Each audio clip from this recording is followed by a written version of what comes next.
ঢাকঢোল আর উলুধ্বনিতে মুখর প্রতিটি মন্দির আর মণ্ডপ। নানান আচার অনুষ্ঠানের মধ্যে দিয়ে চলছে মহাসপ্তমীতে দেবীর আরাধনা। দুর্গতি নাশিনী দেবী দুর্গা এসেছেন মর্তলোকে, তাই বাঙালি সনাতন ধর্মাবলম্বীরা মেতেছেন উৎসবের আমেজে। সকাল থেকে দেবী দর্শনে ভিড় করেছেন ভক্তরা। নমঃ জয়ন্তী।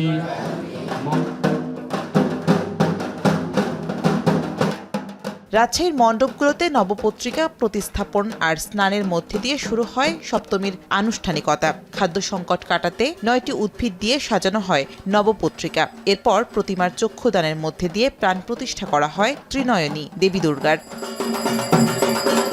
সিলেটের মন্দির মণ্ডপগুলোতেও চলে নানান আচার অনুষ্ঠান। ঘট স্থাপনের পর দেবীকে মহাস্নান করানোর মধ্যে দিয়ে সূচনা হয় সপ্তমী পূজার। দিনভর চণ্ডীপাঠ ও মন্ত্রপাঠের পাশাপাশি ভক্তরা পুষ্পাঞ্জলি দেন মায়ের চরণে। সন্ধ্যা আরতি এবং শেষে মাকে ভোগ নিবেদন আরোটা করা হবে।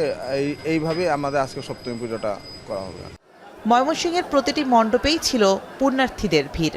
ঢাকঢোল, কাঁসার ঘণ্টা, উলুধ্বনি আর মন্ত্রপাঠের মাধ্যমে পূজার আনুষ্ঠানিকতা সম্পন্ন করেন পুরোহিত। পরে দেশ ও মানবজাতির শান্তি কামনায় প্রার্থনা করেন ভক্তরা।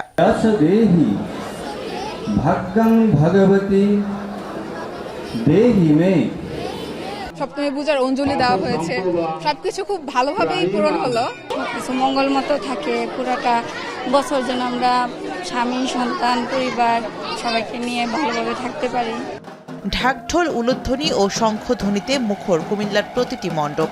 উপচে পড়া ভিড় ভক্তদের। শিল্পীদের নিপুণ হাতে করা প্রতিমা, রঙিন আলোয় বর্ণিল জেলার 812টি পূজা মণ্ডপ। উজ্জ্বল দেবী দুর্গা ও তার 4 সন্তান, যেখানে সপ্তমী তিথিতে দেবী আরাধনায় মগ্ন ভক্তকুল। অঞ্জলি প্রদানের মাধ্যমে আমরা মায়ের আরাধনা করছি এবং আমরা প্রত্যাশা করি আমরা যেন সবাই ভালো থাকতে পারি। সবার মনের বাসনা পূর্ণ হোক, মা সবার মনের বাসনা পূর্ণ হোক, সবাইকে সুস্থ রাখুক, এটাই মার কাছে যাওয়া। ভোরে ঘট স্থাপনের পর নবপত্রিকা স্নান ও প্রতিমার প্রাণ প্রতিষ্ঠার মধ্যে দিয়ে বগুড়ায় শুরু হয় সপ্তমী পূজা। দুপুরে প্রসাদ বিতরণের মধ্যে দিয়ে শেষ হয় প্রথম অধিবেশন। ফলমূল সব জোগাড় দেওয়া হলো, দই মিষ্টি যা যা মার সামগ্রী লাগে সবকিছু আমরা দিয়ে মায়ের অর্চনা করলাম।